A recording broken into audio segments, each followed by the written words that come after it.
Hello dears, welcome back to our YouTube channel. അപ്പോൾ ഇന്ന് ഭയങ്കര ഇൻട്രസ്റ്റിംഗ് ആയിട്ടുള്ളൊരു സ്ഥലത്താണ് നമ്മൾ എത്തിയിരിക്കുന്നത്. ടൈഗർ പാർക്കിലേക്കാണ്. പട്ടായ ടൈഗർ പാർക്കാണിത്. ഇവിടെ എന്ന് വെച്ച് കഴിഞ്ഞാൽ മെയിനായിട്ട് ഒരു 6 ടൈപ്പ് ഓഫ് ടൈഗേഴ്സാണ് അവൈലബിൾ ആയിട്ടിരിക്കുന്നത്. ന്യൂ ബോൺ, സ്മോളസ്റ്റ് ഉണ്ട്, ഫോറസ്റ്റ് സഫാരിക്ക് പോകുന്ന ടൈപ്പ് ഓഫ് ടൈഗർ ഉണ്ട്, സ്മോളും മീഡിയവും പിന്നെ ബിഗും. ഇതിൽ ഓരോന്നിനും ഓരോ റേറ്റാണ് ഇവർ പറയുന്നത്. ന്യൂ ബോണിന് 850, ഭയങ്കര ഹൈ ബാത്ത്. അവരുടെ ഞാൻ ഓൾറെഡി മറ്റു വീഡിയോയിൽ പറഞ്ഞിട്ടുണ്ട്, തായ്ലാൻഡിൽ ബാത്താണ് ഇവർ യൂസ് ചെയ്യുന്ന മണീൻ്റെ. അപ്പം അവിടെ ന്യൂ ബോണിന് 850 ബാത്ത്, സ്മോളസ്റ്റിന് 650 ബാത്ത്. ഫോറസ്റ്റ് സഫാരിക്ക് പോകണമെങ്കിൽ 350 ബാത്തും. അതുപോലെ തന്നെ സ്മോൾ ടൈഗറിന് 550, മീഡിയത്തിനും 550, ബിഗിന് 650. ഇതിൽ നമ്മൾ സ്മോൾ ടൈഗറിൻ്റെ അടുത്താണ് പോയത്. കാരണം എന്താ വെച്ച് കഴിഞ്ഞാൽ ഞങ്ങളുടെ കൂടെ ബേബീസ് ഉള്ള കാരണം നമുക്ക് ബിഗാണ് ഭയങ്കര ഇൻട്രസ്റ്റിംഗ് ആയിട്ടില്ല. ഭയങ്കര വലുതാണ് ബിഗ് ടൈഗർ. അതിൻ്റെ അടുത്ത് പക്ഷേ കുഞ്ഞുങ്ങളെ കൊണ്ട് പോകാൻ പാടില്ല. അപ്പോൾ നമ്മൾ സ്മോൾ ടൈഗറിൻ്റെ അടുത്താണ് പോയത്. അതിന് ഒരാൾക്ക് 550 ബാത്താണ് അവർ പേ ചെയ്യുന്നത്. ഓക്കെ, പിന്നെയെന്ന് വെച്ച് കഴിഞ്ഞാൽ നമ്മൾ ഇതിൻ്റെ ഉള്ളിലേക്ക് പോകുന്നതിന് മുന്നേ തന്നെ നമുക്കൊരു എൻട്രൻസ് ഏരിയ ഉണ്ട്. അവിടെയാണ് നമുക്ക് രജിസ്ട്രേഷനും കാര്യങ്ങളൊക്കെ ചെയ്യേണ്ടത്. ഈ രജിസ്ട്രേഷൻ ചെയ്യുന്ന സമയത്ത് ഒരു കൺസെൻറ്റ് ഫോം അവർ തരും. അപ്പോൾ അതിൽ നമ്മൾ സൈൻ ചെയ്ത് കൊടുക്കണം. അതായത് അവർ സേഫ്റ്റി എല്ലാം നോക്കുന്നുണ്ട്. എന്നാലും ഇൻ കേസ് എന്തെങ്കിലും സംഭവിച്ചു കഴിഞ്ഞ് കഴിഞ്ഞാൽ അത് അവരുടെ റിസ്കിലല്ല, നമ്മുടെ ഓൺ റിസ്കിലാണെന്നുള്ള ഒരു ഫോം നമ്മൾ സൈൻ ചെയ്ത് കൊടുക്കേണ്ട ആവശ്യമുണ്ട്. ഇതുവരെ അങ്ങനെ റെക്കോർഡിക്കലി അങ്ങനെ ഒന്നും സംഭവിച്ചിട്ടില്ല. എന്നെങ്കിൽ തന്നെ അവരുടെ ഭാഗത്തുള്ള ഒരു ഫോം. ഓക്കെ, അത് കഴിഞ്ഞിട്ട് നമ്മൾ കുറേ നേരം വെയിറ്റ് ചെയ്തു. കാരണം നല്ല തിരക്കായിരുന്നു അന്ന്. അങ്ങനെ ഒരു 2-2.5 മണിക്കൂറിൻ്റെ നേരത്തെ വെയിറ്റിങ്ങിന് ശേഷമാണ് നമുക്ക് ഇതിൻ്റെ ഉള്ളിൽ കയറാൻ പറ്റിയത്. ഇതിൻ്റെ ഉള്ളിൽ കയറുന്നതിന് മുന്നേ നമ്മുടെ കൂടെ, നമുക്ക് ഒറ്റയ്ക്കല്ല, നമ്മുടെ കൂടെ ഒരു ഗൈഡും കൂടി ഉണ്ടായിരിക്കും. അവരെ ട്രെയിൻ ചെയ്ത, അത് ഏത് ടൈഗറാണോ ആ ടൈഗറിനെ ട്രെയിൻ ചെയ്ത ട്രെയിനറും കൂടി ഉണ്ടായിരിക്കും. അപ്പോൾ അവരാദ്യം തന്നെ നമുക്ക് കുറച്ച് ഗൈഡ് ലൈൻസൊക്കെ പറഞ്ഞു തരും. അതായത് ഈ ടൈഗറിൻ്റെ അടുത്ത് പോകുന്ന സമയത്ത് വിത്ത് സ്റ്റാഫിൻ്റെ കൂടെ മാത്രമേ നമ്മൾ പോകാൻ പാടുള്ളൂ. ഭയങ്കര ഓവറായിട്ട് സൗണ്ടൊന്നും ഉണ്ടാക്കാൻ പാടില്ല. അതുപോലെ തന്നെ എപ്പോഴും ടൈഗറിൻ്റെ ഫ്രണ്ട് പോർഷനിൽ കൂടെ നമ്മൾ ക്രോസ് ചെയ്യാൻ പാടില്ല, ബാക്ക് പോർഷനിൽ കൂടെ മാത്രമേ നമ്മൾ ക്രോസ് ചെയ്യാൻ പാടുള്ളൂ. അതുപോലെ തന്നെ ക്യാമറ ഉപയോഗിക്കാം, പക്ഷേ ക്യാമറ ഉപയോഗിക്കുമ്പോൾ ഫ്ലാഷ് ലൈറ്റ് ഉപയോഗിക്കാൻ പാടില്ല. ഫ്ലാഷ് ലൈറ്റ് പാടില്ല. അതുപോലെ തന്നെ ഹൈജീൻ ഭയങ്കര ഇമ്പോർട്ടൻ്റ് ആണ്. അതിൽ കയറുന്നതിന് മുന്നേ തന്നെ അവരൊരു ടാപ്പ് വിത്ത് ഹാൻഡ് വാഷ് അവിടെ വെച്ചിട്ടുണ്ട്. അപ്പോൾ നമ്മൾ ഹാൻഡ് വാഷ് ചെയ്ത് ചെരുപ്പൊക്കെ പുറത്ത് ഊരി വെച്ച് കൈയൊക്കെ നല്ല ഡ്രൈ ആക്കിയതിന് ശേഷം മാത്രമേ ഉള്ളിൽ പോകാൻ പാടുള്ളൂ. ഉള്ളിൽ എത്തിക്കഴിഞ്ഞ് നമുക്ക് ടൈഗറിനെയൊക്കെ സ്മൂത്തായിട്ട് തൊടാനും ഫോട്ടോ എടുക്കാനൊക്കെ പറ്റും. നമ്മൾ പോയ സമയത്ത് ടൈഗർ നല്ല ഉറക്കത്തിലായിരുന്നു. അയാൾ കുറേ കുത്തി നോക്കി എഴുന്നേൽപ്പിക്കാം, പക്ഷെ ടൈഗർ എണീറ്റില്ല. ജസ്റ്റ് ഒന്ന് എണീറ്റ് നോക്കിയിട്ട് പിന്നെയും കിടന്നു. ചൂട് കൊണ്ടോ എന്താണോ അറിയില്ല, ഭയങ്കര ടയേർഡായിരുന്നു ടൈഗർ. എന്നിരുന്നാലും നല്ലൊരു അനുഭവമായിരുന്നു. ഇത്രയും വലിയൊരു ടൈഗറിൻ്റെ അടുത്ത് പോയി അതിനെ ടച്ച് ചെയ്യാൻ നല്ലൊരു അനുഭവമായിരുന്നു അത്. അങ്ങനെ നമ്മൾ ഓരോരുത്തരും ഇരുന്ന് ഫോട്ടോ എടുത്തു, ഗ്രൂപ്പ് ഫോട്ടോ എടുത്തു.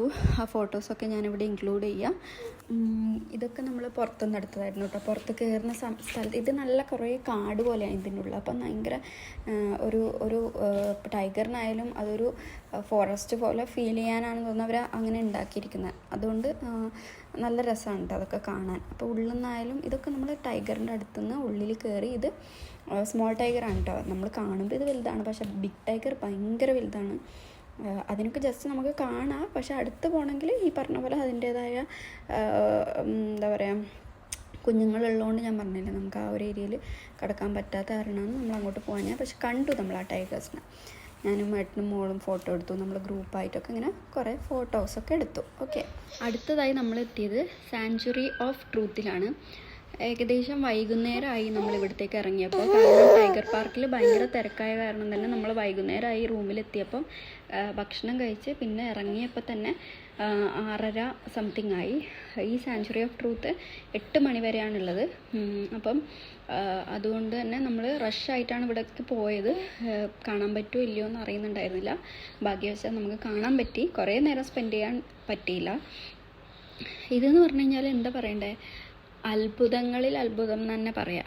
കാരണം അത്രയും വലിയ ഒരു സംഭവമാണ് ഈ ഒരു സാങ്ച്വറി ഓഫ് ട്രൂത്ത് എന്ന് പറയുന്നത്.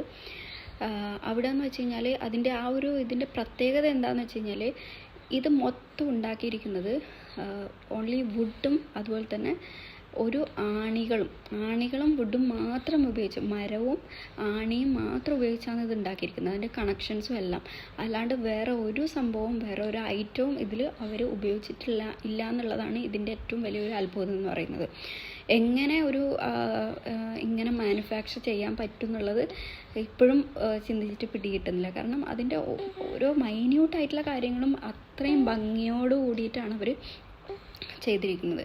കുറേ കാർപ്പൻറ്റേഴ്സ് അവിടെ ഇരിക്കുന്നുണ്ടായിരുന്നു.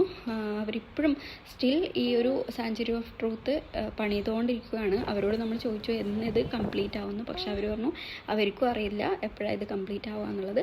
അവർ ആ ഒരു ഇതിൽ പണിതുകൊണ്ടിരിക്കുകയാണ് ഇപ്പോഴും. ആ ഒരു ഫിനിഷിങ് കണ്ടു കഴിഞ്ഞാൽ നമ്മൾ ഞെട്ടിപ്പോവും. ഓരോ തൂണിലുള്ള ഫിനിഷിങ് കാണുമ്പോൾ നമ്മൾ എന്താ പറയുക, എങ്ങനെ മനുഷ്യന് സാധിക്കും എന്നുള്ളത് ഭയങ്കര അത്ഭുതമാണ്. കണ്ടോ, നമ്മളിവിടെ എത്തിയപ്പം കുറച്ച് രാത്രിയായി. അതുകൊണ്ട് അതിൻ്റേതായ ഒരു ഇതുണ്ടായിരുന്നു, എങ്കിലും നമുക്ക് കാണാൻ പറ്റിയല്ലോ. അതൊരു ഭാഗ്യമായിട്ട് തന്നെ കാണുന്നു. നമ്മൾ ഇവിടെ കയറുമ്പോൾ തന്നെ നമുക്ക് ഒരു ക്യാപ്പ് തരും ഇവർ, അതെല്ലാവരും ഇടണം. അപ്പോൾ ആ ക്യാപ്പൊക്കെ ഇട്ട് നമ്മൾ അകത്തേക്ക് കയറുവാണ്. അകത്തേക്ക് കയറുമ്പോൾ തന്നെ ഒരു വലിയൊരു സെൻട്രൽ ഹാള് പോലെ ഒരു വലിയൊരു ഏരിയ. അപ്പം അതിലൊരാൾ നമുക്ക് ഫുള്ള് എല്ലാം എക്സ്പ്ലെയിൻ ചെയ്ത് തരുന്നുണ്ട്. ഇതിൻ്റെ ഓരോ കോർണേഴ്സും അവർ നമുക്ക് കറക്റ്റായിട്ട് എക്സ്പ്ലെയിൻ ചെയ്ത് തരും. അങ്ങനെ നമ്മളിത് നടന്ന് അതിൻ്റെ അകത്തെ ആ ഒരു ഞാൻ പറഞ്ഞ ഹാളിലേക്ക് കടക്കുവാണ്. ആ ഹാള് എന്ന് പറയുന്നത് എന്താ പറയുക, അതിൻ്റെ ഓരോ കോർണേഴ്സിലും ഓരോ ശില്പങ്ങളുണ്ട്. ആ ശില്പങ്ങൾക്കൊക്കെ ഓരോ ട്രൂത്താണ് അവർ പറയുന്നത്. അതാണ് സാങ്ച്വറി ഓഫ് ട്രൂത്ത്. 7 ട്രൂത്താണ് അതിലുള്ളത്. അതൊക്കെ ഞാൻ ഈ ഒരു വീഡിയോയിൽ ഇൻക്ലൂഡ് ചെയ്തിട്ടുണ്ട്. എല്ലാവർക്കും അത് കാണുമ്പം മനസ്സിലാവുമെന്ന് വിചാരിക്കുന്നു. കണ്ടോ, ആ ഒരു സ്റ്റെപ്പിൻ്റെ സൈഡിലായാലും തൂണിലായാലും എല്ലാം എന്ത് ഭംഗിയായിട്ടാണ് അവർ അത് ചെയ്തിരിക്കുന്നതെന്ന് എനിക്ക് എക്സ്പ്ലെയിൻ ചെയ്യാൻ പറ്റില്ല. കാരണം അത്രക്കും ഭംഗിയാണ് അത് കാണാൻ വേണ്ടിയിട്ട്. ഇനി എവിടെയാണ് ഇതിന് ഇനിയും ഫിനിഷിങ് വരാനുള്ളതെന്ന് എനിക്കറിയില്ല. അവർ പറയുന്നതെന്ന് വെച്ച് കഴിഞ്ഞാൽ ഇനിയും ഇതിൽ വർക്ക് ചെയ്യാനുണ്ട് എന്ന് അവർ പറയുന്നത്. പക്ഷെ നമ്മൾ കാണുമ്പോൾ അത് ഫുള്ളി നല്ല പെർഫെക്റ്റാണ്. ഇനിയും അതിൽ വർക്ക് ചെയ്തുകൊണ്ടിരിക്കുകയാണ് അവർ. അത് എക്സ്റ്റെൻഡ് ചെയ്ത് ഇങ്ങനെ പൊക്കോണ്ടിരിക്കുന്നുണ്ട്. കണ്ടോ, അതുപോലെ തന്നെ ഇതിൻ്റെ ഉള്ളൊരു പ്രത്യേകത എന്ന് വെച്ച് കഴിഞ്ഞാൽ അവർ വലിയൊരു ഫാൻ ഏതൊക്കെയോ സൈഡിൽ വെച്ചിട്ടുണ്ട്. ആ ഫാൻ ഈ തൂണിലൊക്കെ തട്ടിയിട്ട് നമ്മൾ ഏത് കോർണറിൽ നിന്നാലും നമുക്ക് ആ ഒരു കാറ്റ് കിട്ടും. അപ്പോൾ ആ ഒരു ചൂട് അധികം നമുക്ക് ഇതിൻ്റെ ഉള്ളിൽ ഫീൽ ചെയ്തിട്ടില്ല. മരം ഉള്ളത് കൊണ്ട് തന്നെ, മരത്തിൻ്റെ ഇതായതുകൊണ്ട് തന്നെ നമുക്ക് ആ ഒരു ചൂട് അധികം ഇതിൻ്റെ ഉള്ളിൽ ഫീൽ ചെയ്യില്ല. അപ്പോൾ നിങ്ങൾക്ക് കണ്ടാൽ മനസ്സിലാവുന്നതായിരിക്കുന്നു. ഓരോ തൂണുകളിലും ഓരോ ശില്പങ്ങളുണ്ട്. ആ ശില്പങ്ങൾ ഓരോ കഥകൾ പറയുന്നുണ്ട്. ഓരോ ട്രൂത്താണ് ഈ ഓരോ ശില്പങ്ങളും പറയുന്നത്. നമ്മുടെ ഭൂമി ദേവീന, വായുവിലുള്ള ദൈവം, ഗോഡ് ഓഫ് വിൻഡ്, എല്ലാം അവരതിൽ കൊത്തുപണി ചെയ്ത് അവിടെ ഫിറ്റ് ചെയ്ത് വെച്ചിട്ടുണ്ട്. ഒരു കൊട്ടാരത്തിലൊക്കെ പോയൊരു ഫീലായിരുന്നു ഇവിടെ പോയപ്പോൾ. ഈ ഒരു സംഭവം ഒരു ജനറേഷൻ്റെ അല്ലെങ്കിൽ ഒരു കാലഘട്ടത്തിൻ്റെ കഥ പറയുന്നുണ്ട്. ശരിക്കും പറഞ്ഞു കഴിഞ്ഞാൽ അത് മൊത്തം അവർ നമുക്ക് എക്സ്പ്ലെയിൻ ചെയ്ത് തരുന്നുണ്ട്. അപ്പോൾ അവരൊരു ബുക്ക് ലാസ്റ്റ് നമുക്ക് തരുന്നുണ്ട്. അതിൽ ഇതിൻ്റെ ഈ 7 ട്രൂത്ത് ഉണ്ട്. അത് ഞാൻ മിസ്സായിപ്പോയി. അത് ഇതിൽ ഇൻക്ലൂഡ് ചെയ്യണമെന്ന് വിചാരിച്ചിട്ടുണ്ട്. പക്ഷെ അത് മിസ്സായിപ്പോയി എൻ്റെ അടുത്ത് നിന്ന്. ഒരു പേപ്പർ, അതിൽ ആ ട്രൂത്തെല്ലാം അവർ ക്ലിയർലി എക്സ്പ്ലെയിൻ ചെയ്തിട്ടുണ്ട്. കണ്ടോ, ഇതിൻ്റെ ഉള്ളിലോട്ടൊരു രാജകൊട്ടാരം. എനിക്ക് ബാഹുബലി സിനിമയൊക്കെ ഓർമ്മ വന്നിട്ടുണ്ടായിരുന്നു. ഞാൻ ഏട്ടനോട് ഇങ്ങനെ പറഞ്ഞുകൊണ്ടിരിക്കുകയായിരുന്നു. നമ്മൾ ആ ഒരു സിനിമയിലൊക്കെ അങ്ങനത്തെ വലിയ കൊട്ടാരങ്ങളൊക്കെ ഞാൻ കണ്ടിട്ടുള്ളൂ. അപ്പോൾ ആ ഒരു ഏരിയയിലൊക്കെ എത്തിയ പോലെ തോന്നി. ഇതെന്ന് വെച്ച് കഴിഞ്ഞാൽ നമുക്ക് ഒരു വെള്ളമുണ്ട് അവിടെ. എന്ത് വെള്ളമാണെന്ന് എനിക്കറിയില്ല. അതെടുത്ത് ഈ ഒരു പ്രതിമക്ക് ചുറ്റും നമ്മൾ നടന്ന് അതിലേക്ക് ഒഴിക്കും.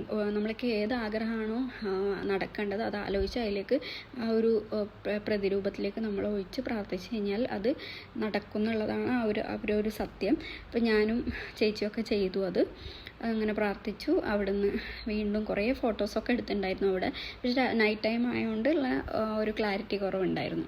അങ്ങനെ നമ്മൾ സാങ്ച്വറി ഓഫ് ട്രൂത്തും കണ്ട് റൂമിലേക്ക് മടങ്ങി. പിറ്റേ ദിവസം ഏർലി മോർണിംഗ് ആയിരുന്നു നമുക്ക് ഫ്ലൈറ്റ്. അതായത് എത്ര മണിക്കായിരുന്നു? 9:20 ഫ്ലൈറ്റ്. അപ്പോൾ നമ്മൾ 4 മണിക്ക് തന്നെ, കാരണം ബാങ്കോക്കിൽ നിന്നാണ് ഫ്ലൈറ്റ് ഉണ്ടായിരുന്നത്. അപ്പോൾ നമ്മൾ സ്റ്റേ ചെയ്തിരുന്നത് പട്ടായയാണ്. അപ്പോൾ പട്ടായയിൽ നിന്ന് 2 മണിക്കൂറുണ്ട്, 1.5 to 2 മണിക്കൂറുണ്ട് ബാങ്കോക്കിലേക്ക്. അപ്പോൾ നമ്മൾ രാവിലെ ഏർലി മോർണിംഗ് 4 മണിയായപ്പം ബാങ്കോക്കിലേക്ക് വന്നു. അതായത് പട്ടായയിൽ നിന്ന് 4 മണിക്ക് സ്റ്റാർട്ട് ചെയ്തു. 6 മണിയായപ്പം ബാങ്കോക്ക് എത്തി. ബാങ്കോക്ക് എത്തിയപ്പോഴാണ് ഏകദേശം ബാങ്കോക്ക് എത്തിയപ്പോഴാണ് അറിഞ്ഞത് ഫ്ലൈറ്റ് ഡിലേ ആണെന്ന്. 11 o'clock ഫ്ലൈറ്റ് എന്ന് പറഞ്ഞു. അങ്ങനെ എയർപോർട്ടിലിരുന്ന് ഭയങ്കര ക്ഷീണമായിരുന്നു കേട്ടോ. എയർപോർട്ടിലിരുന്ന് ഇങ്ങനെ ചത്തങ്ങളൊക്കെ കുറേ നേരം ഉറങ്ങി. പിന്നെ നമ്മളുടെ പിന്നെ അത് കഴിഞ്ഞ് ലോഞ്ചിൽ പോയി ഭക്ഷണമൊക്കെ കഴിച്ച് അങ്ങനെ നമ്മൾ ബാങ്കോക്കിനോട് ഇത്രയും നല്ല അനുഭവങ്ങൾ സമ്മാനിച്ച ബാങ്കോക്കിനോടും പട്ടായയോടും നമ്മൾ യാത്ര പറഞ്ഞ് തിരിച്ച് ദുബായിലേക്ക് നമ്മൾ വരുവാണ്. അപ്പോൾ നമ്മളെ തായ്ലാൻഡ് വ്ളോഗ് ഇവിടെ അവസാനിക്കുവാണ്. ഇനിയും അടുത്ത ട്രാവൽ ഡയറീസായിട്ടും അതുപോലെ തന്നെ ഡെയിലി വ്ളോഗ്സായിട്ടും അങ്ങനെയുള്ള ഇൻട്രസ്റ്റിംഗ് ആയിട്ടുള്ള വ്ളോഗ്സുമായിട്ടും വരുന്നവരെ ടാറ്റ ബൈ ബൈ.